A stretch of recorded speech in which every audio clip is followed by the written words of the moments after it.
Assalamualaikum warahmatullahi wabarakatuh. Halo semuanya, perkenalkan nama saya Meila Muldina Eka Putri dengan NIM akhir 090.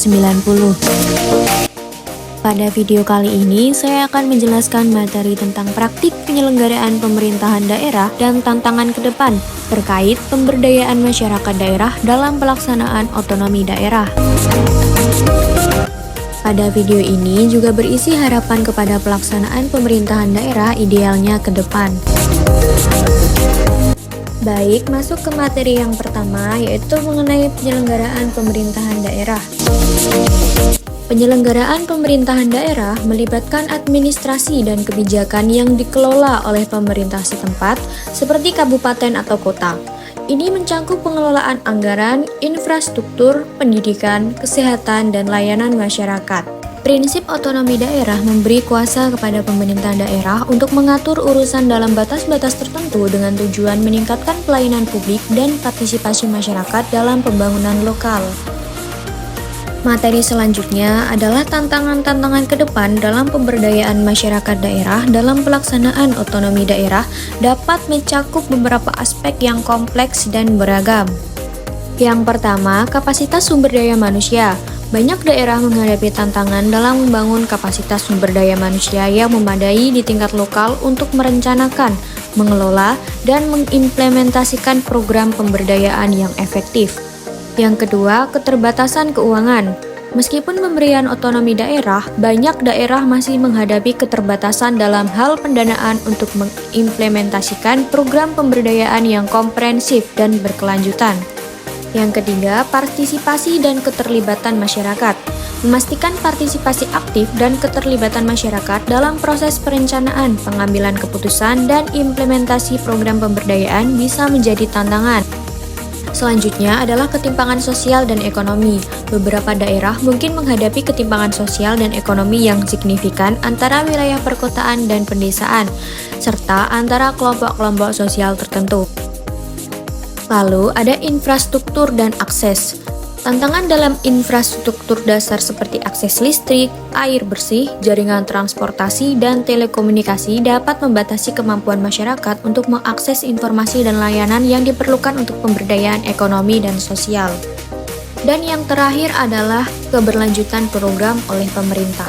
Memastikan keberlanjutan program pemberdayaan masyarakat setelah pendanaan proyek spesifik berakhir merupakan tantangan besar.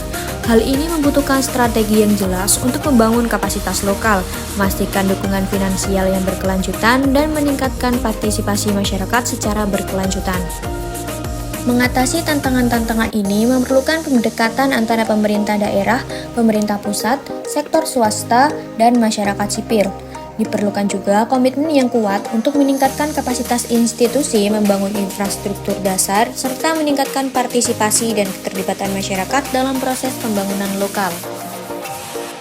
Masuk ke pembahasan akhir, yaitu harapan pada pelaksanaan pemerintahan daerah yang ideal di masa depan mencakup beberapa aspek kunci. Yang pertama adalah transparansi dan akuntabilitas. Pemerintah daerah tentunya diharapkan menjadi lebih transparan dalam pengambilan keputusan dan pengelolaan sumber daya publik.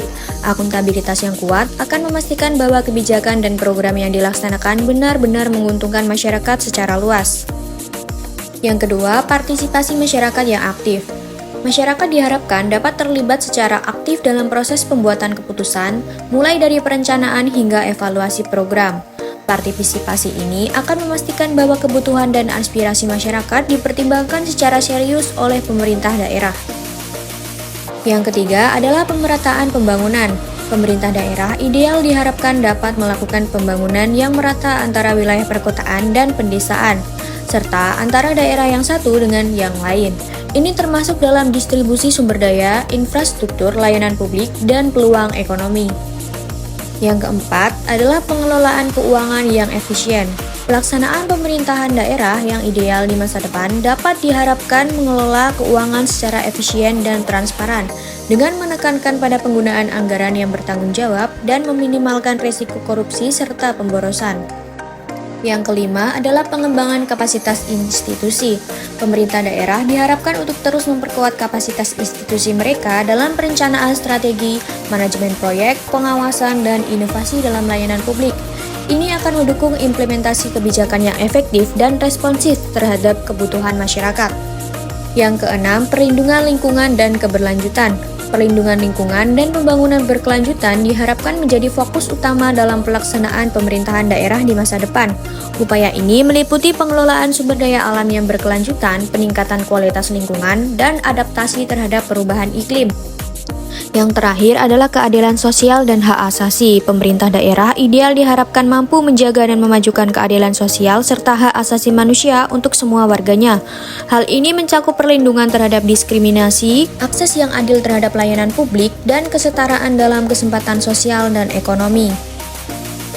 Dalam pembahasan tersebut, dapat ditarik kesimpulan bahwa pencapaian pemerintah daerah yang ideal ini memerlukan kerjasama antara pemerintah daerah, pemerintah pusat, sektor swasta, masyarakat sipil, serta dukungan dari berbagai pemangku kepentingan untuk menciptakan lingkungan yang inklusif, berkelanjutan, dan bermanfaat bagi seluruh masyarakat. Baik, mungkin itu saja penjelasan dari materi yang dapat saya sampaikan. Kurang lebihnya mohon maaf. Terima kasih telah menonton. Wassalamualaikum warahmatullahi wabarakatuh.